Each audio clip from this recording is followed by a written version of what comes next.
Chilli powder అన్ని రకాల వంటలకు పచ్చళ్లకు సరైన chilli powder. No colour no chemicals. Sir పోలీసింగ్తో పాటు మీకు మరో ప్రవృత్తి ఉంది, బుక్స్ రాయడం. మీరు రాశారు బెనారస్ బుక్. దానికి కారణం ఏంటంటే మీరు గతంలో వారణాసి ఐజీకి పనిచేస్తున్నప్పుడు దాని మీద మీరు ఫోకస్ చేశారా? నేను వారణాసిలో ఐజీగా పనిచేసినప్పుడే ఈ పుస్తకం రాయడం మొదలుపెట్టాను. ఓకే.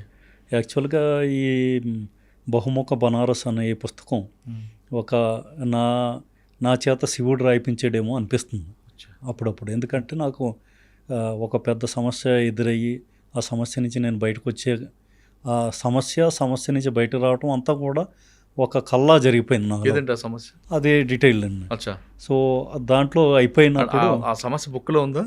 లేదు.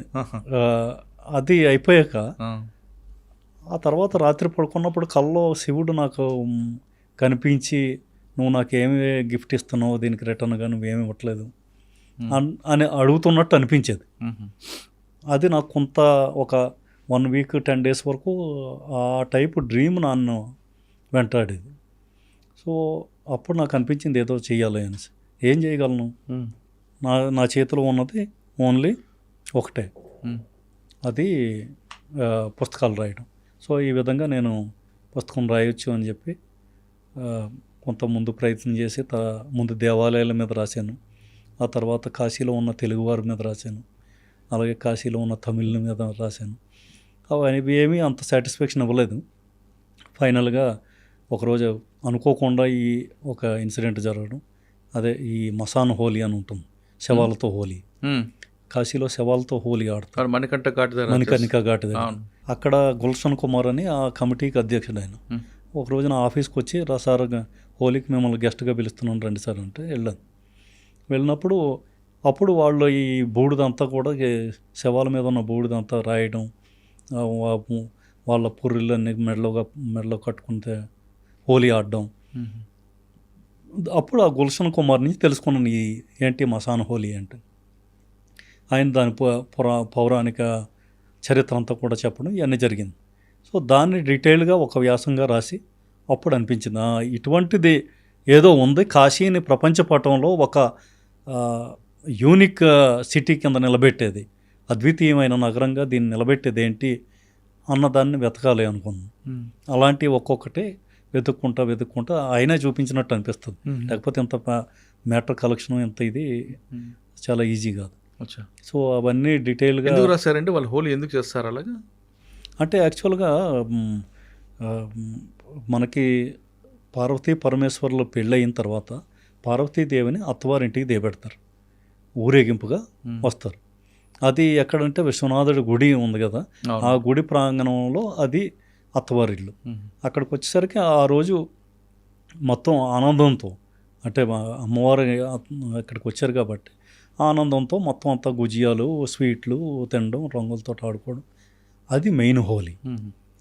అది ఆ హోలీ జరుగుతున్న టైంలో శివుడు మాత్రం చాలా బాధాకరంగా ఉంటాడు. ఏంటి ఎంతమంది మనం అంతా హ్యాపీగా ఉన్నాం, ఈయనేంటి ఇంత సారోఫుల్ స్టేట్లో ఉన్నాడు ఏంటి కదా అని పార్వతీదేవి శివుడిని అడుగుతారు. స్వామి ఏంటి మీ బాధకు కారణం ఏంటి, అక్కడంతా పండుగ చేసుకుంటున్నారు, తాగి వాళ్ళు తాగుతున్నారు, తిరుగుతున్నారు ఏంటి?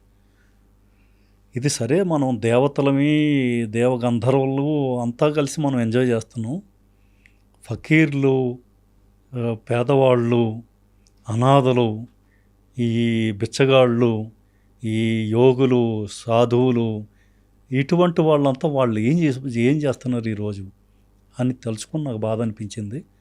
మనమే హోలీ చేసుకుంటే సరిపోద్దా, ఇటువంటి పేదవాళ్ళతో వాళ్ళతో మనం ఏం చేస్తున్నాం, లేదా ఈ బైరాగులు సాధువులతో మనం ఏం గడుపుతున్నాం అనేసి నాకు ఒక బాధ కలిగింది అంటాడు. స్వామి మీరేం బాధపడకండి, ఈరోజు మీరు హ్యాపీగా గడపండి, రేపు రాబోయే మంగళవారం మనం వాళ్ళ మధ్యకే వెళ్ళి వాళ్ళతోనే కలిసి వాళ్ళు ఎలా బ్రతుకుతున్నారో అలాగే మనం హోలీ ఆడదాం అని అనేసరికి శివుడు సంతోషించి ఆ రోజు హోలీ పూర్తి చేసుకొని నెక్స్ట్ మంగళవారం ఇద్దరు కలిసి మణికర్ణికా ఘాట్కి వెళ్తారు.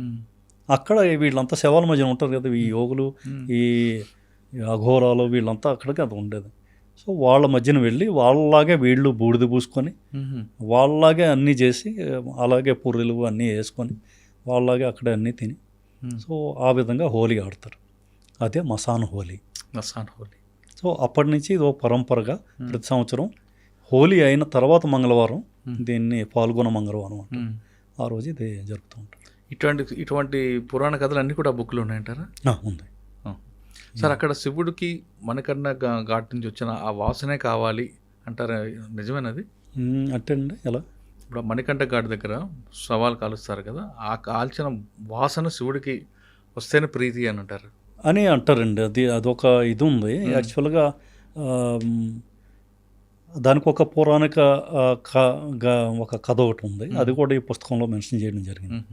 అంటే ఏ విధంగా శివుడు మోక్షానికి వరం ఇచ్చాడు. అప్పుడు విష్ణుదేవ్ అక్కడ విష్ణుకూప్ అని ఒకటి ఉంటుంది మణికర్ణిక ఘాట్ పక్కనే. ఈ విష్ణుకూప్లో విష్ణుదేవుడు తపస్సు చేస్తాడు 50,000 సంవత్సరాలు. ఈ 50,000 సంవత్సరాల తపస్సులో ఈ చెవుల నుంచి ముక్కుల నుంచి అన్నిటి నుంచి కూడా అగ్ని పొగలు వచ్చేస్తూ ఉంటాయి. సో అది చూసి పార్వతీ పరమేశ్వర్లు అక్కడికి వచ్చి ఆయన శాంతించమని వరం కోరుకోమంటారు. అప్పుడే దాంట్లో ఈమె పార్వతీదేవి తాలూకా రింగ్ అందులో పడిపోతుంది, చెవి రింగ్. అందుకని మణికర్ణిక అయింది అది. మణికర్ణిక, కర్ణం అంటే కర్ణిక అంటే చెవి, మణి అంటే రింగ్. సో మణికర్ణిక ఘాట్ అయింది. సో అది అక్కడ పడిపోవడం, దానికి సరే వరం ఇస్తాడు. ఆ వరంలో భాగం ఇవన్నీ. ఒకటి కాశీలో ఉన్న వాళ్ళకి మోక్షం రావటం. సార్ ఈ బుక్లో మరి భైరవుడి గురించి మర్చిపోయారండి. భైరవుడు కాదండి, ఇందులో బుక్లో యాక్చువల్గా అఘోరాల గురించి రాశాను నేను. తిరుపతి కాశీ వచ్చిన ఖచ్చితంగా కాలభైరవుడు సందర్శించాలంటారు. కాలభైరవుడు గురించి మెన్షన్ ఉంటుంది తప్ప, కాలభైరవుడు అంటే కాశీలో పనిష్మెంట్ ఇచ్చేవాడు. అయితే ఇందులో ప్రత్యేకంగా దేవుళ్ళ గురించి ఆధ్యాత్మికత గురించి ఈ పుస్తకం రాయలేదు. ఈ పుస్తకం ఏంటంటే కాశీలో ఉన్న సంస్కృతి, కాశీ తాలూకా అటువంటి పరంపరలు ఏమున్నాయి అంటే, కాశీలో సాహిత్యకారులు, కాశీలో సంగీతం. అంటే కబీర్ చౌరా అని ఒక వీధి ఉంది. ఆ వీధిలో ప్రతి ఇంట్లో ఒక పద్మశ్రీ పద్మభూషణ్ ఉంటాడు. సో దాన్ని కాశీలో పద్మాల వీధి అని రాశాను. అంటే ఈ బుక్ కేవలం తెలుగులో రాశారా, హిందీలో కూడా ఉంది? దీన్ని ఇప్పుడు ఇంగ్లీష్లో కూడా నేను చేశానండి. ఎందుకంటే మీకు వారణాసికి మీకు కావాల్సిన వ్యక్తి అక్కడే ఉన్నారు కదా. కరెక్ట్. ప్రైమ్ మినిస్టర్ గారు. అవును. దీన్ని ఇంగ్లీష్లో కూడా రాశాను. తర్వాత హిందీలో కూడా నేనే ట్రాన్స్లేట్. ఇది రెండు వెంకయ్యనాయుడు గారు లాంచ్ చేశారు. అవును. ఆయనతో చేయించడానికి ఒక ప్రత్యేక ఉద్దేశం ఉంటుందా మీకు? పర్టికులర్గా ఉద్దేశం లేదు. బేసికల్గా ఆయన తెలుగు సంస్కృతికి ఒక ప్రత్యేకగా నేను అనుకుంటాను. అంటే తెలుగు భాష అన్నా, తెలుగు ప్రజలన్నా, తెలుగు సంస్కృతి అన్నా ఆయనకి చాలా అభిమానం. అటువంటి దానికి ఆయన ఎప్పుడూ కూడా జెండా పైకెత్తి ఎప్పుడూ కూడా దాని గురించి పొగిడిన వ్యక్తి. సో అటువంటి వ్యక్తి చేతుల మీదుగా ఈ బుక్ ఇనాగరేషన్ అనే నాకు ఒక అవకాశం దొరికినందుకు వెంటనే నేను ఓకే చేశాను.